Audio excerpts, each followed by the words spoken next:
Hello everyone! Kumusta na mga ka-issue? Welcome to our channel.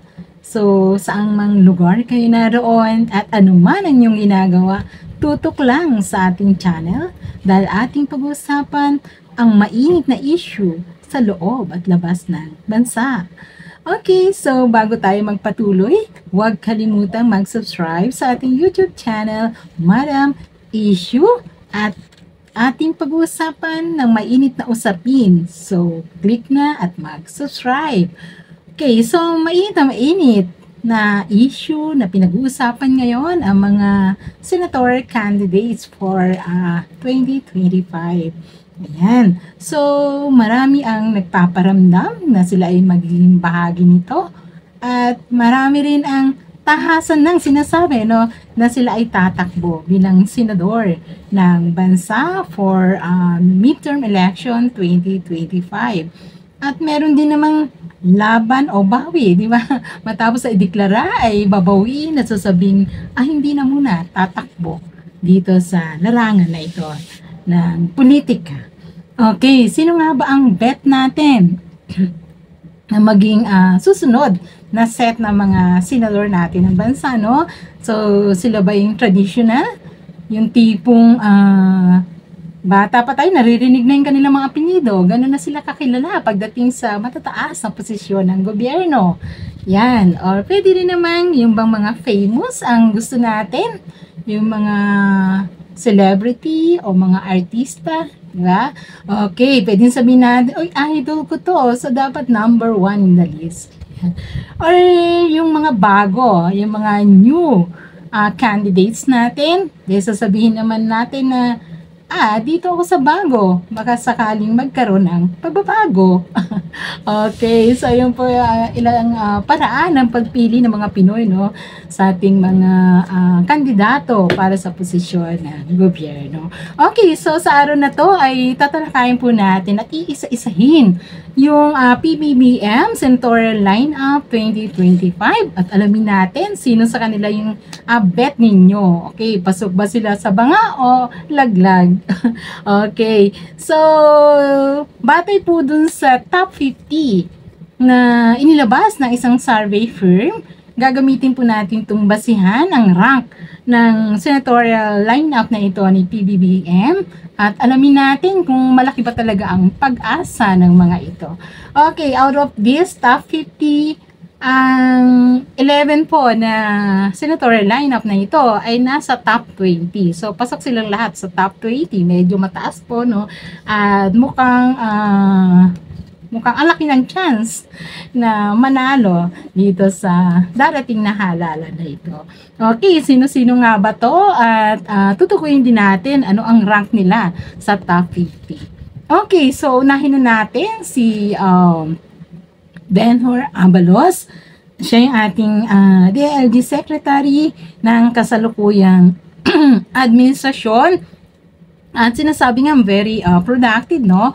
So, isa sa gabinete ng Pangulo ay ang ibang agam-agam ay mababawasan na isang magaling na gabinete ang ating Pangulo. If ever na siya ay manalo, tumakbo at manalo bilang senador ng bansa. Although sa kasalukuyan ay may issue po, no? Binabas din siya kaugnay ng 10 million na pabuya para sa pagnakip kay Pastor Kibuloy. Yan. Okay. So, batay po dun sa top 50, ang kanyang rank doon ay siya ay nasa top 13. Ayan. Medyo, naglag ng konti sa top 12. Okay. So, sunod natin ay si Pia Cayetano. Ayan. Kilalang-kilala na rin na personalidad bilang kapatid naman ni Peter Cayetano. Okay. So, siya ay isang re-electionist. Yan. So, although lantaran, no, kaya ay very vocal siya sa pagtira sa ating kasalukuyang Pangulo ng Bansa kay PBBM. At ang kanyang rank dun sa top 50 ay number 9. Ayan. Pasok. Okay, sunod po natin ay si Ping Lacson na kilala ng lahat, no? At kung aalalahanin natin, re-recall natin, siya ay isa sa mga tumakbo noong 2022 election para sa presidential position. Yan. So, siya ay isang ex-senator, dati na siyang senador. At kung tutuntin natin, isang military official before, di ba, bago siya pumasok dito sa politika. Okay. So, kung titingnan natin ang kanyang rank sa top 50, siya ay rank 19. Ayan. Sunod po natin ay si Lito Lapid. Ayan, kilalang kilala ng lahat. Si Leong Guerrero na tinatawag. Ano. Okay. So, medyo controversial sa kasalukuyan. Dahil nga sa Pogo issue, no, pilit na kinakabit ang kanyang pangalan dito sa issue ng mga Pogo na isa sa suliranin ng ating bansa. Ayan, so sinasabi na meron siyang involvement dito sa Pogo at kinakwestiyon ang kanyang mga mansyon, ang ilang mansyon niya at ang kanyang napakalawak at hektaryang lupain. Ayan. So, isa rin siyang re-electionist. At kung titingnan natin ang kanyang rank doon sa top 50 ay number 17. Ayan, medyo mababa ng konti. Pero siguro konting double time niya siguro, no, ang kanyang pangampanya. At may chance pa rin makahabol. Although sinasabi niya medyo malawak na ang kanyang karanasan sa larangan ng politika. Sabi niya, naranasan niya yung 3 term bilang Vice Governor ng Pampanga.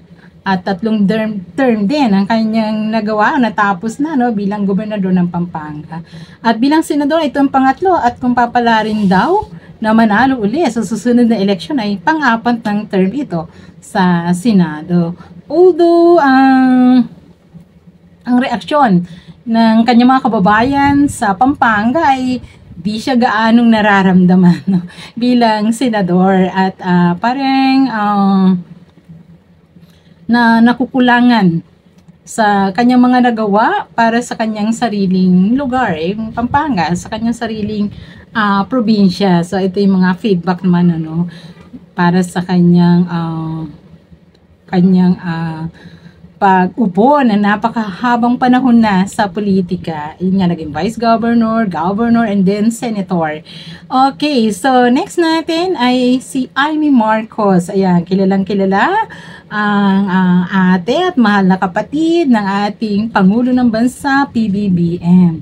Na although, kung mapansin natin, ay sabi nga, puro pagkontra ang ginagawa niya sa administrasyon ni Pangulong Marcos, ay still kasama siya dito sa line-up, syempre.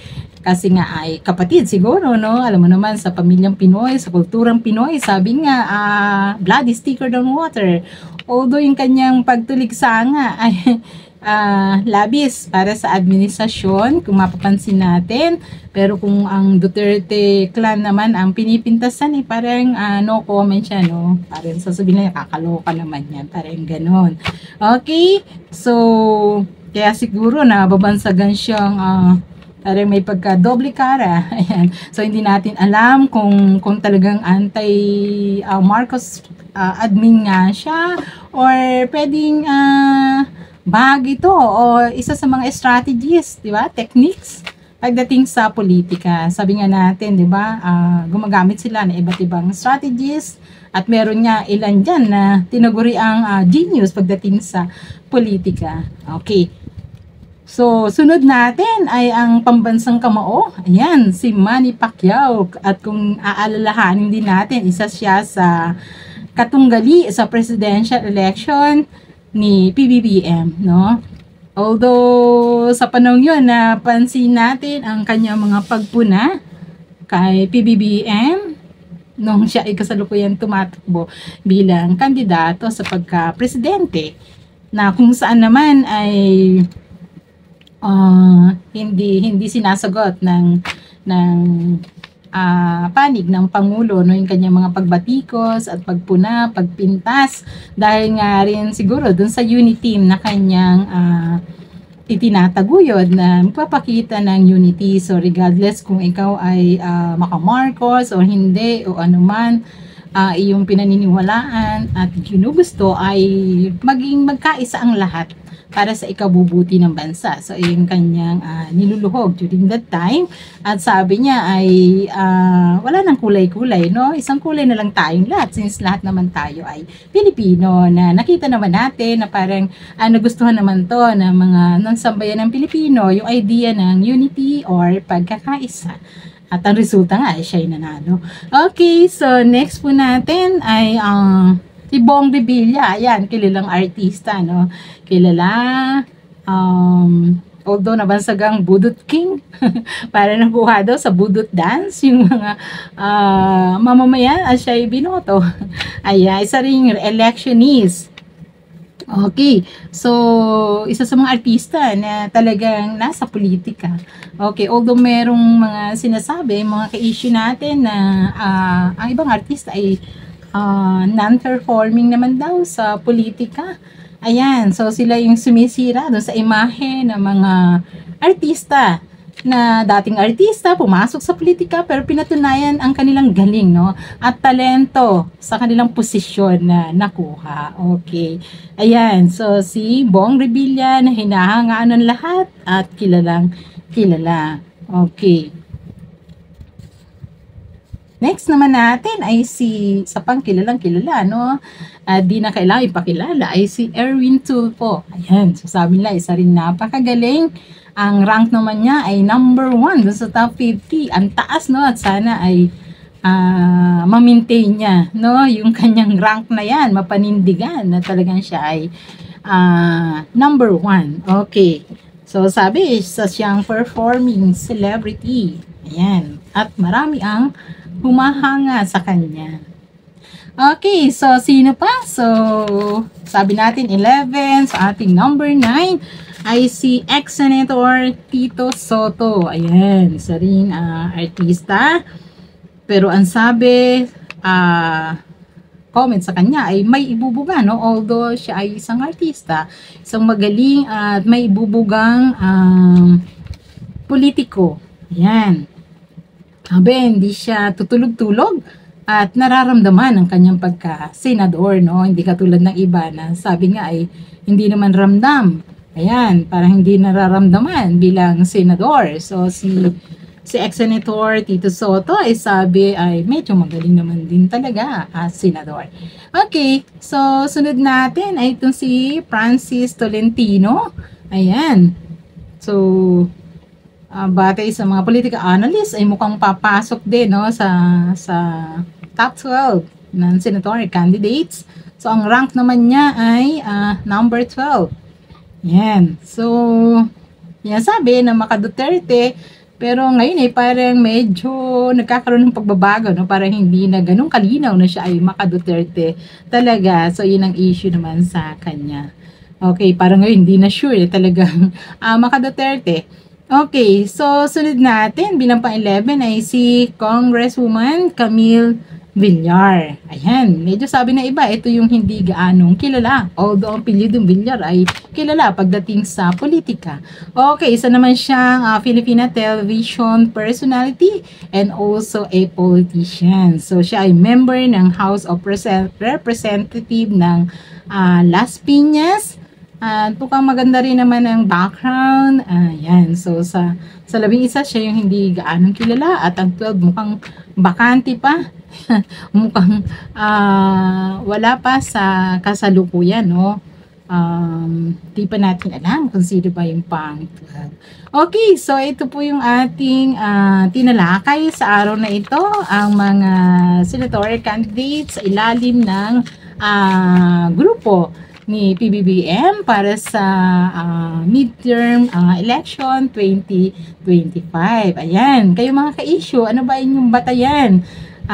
Pasok ba itong mga candidates na to para sa ating panlasa? So, hindi naman sure, no, na lahat sila ay iboboto natin. So, maaring meron ilan sa kanila ay hindi natin type. At meron din na nagugustuhan o napupusuan natin na maaari nating iboto. So, ano ay inyong masasabi?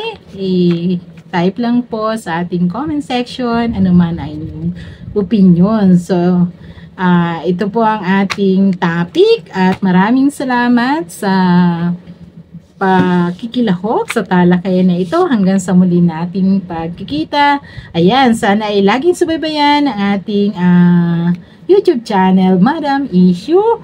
Marami pong salamat and God bless us all.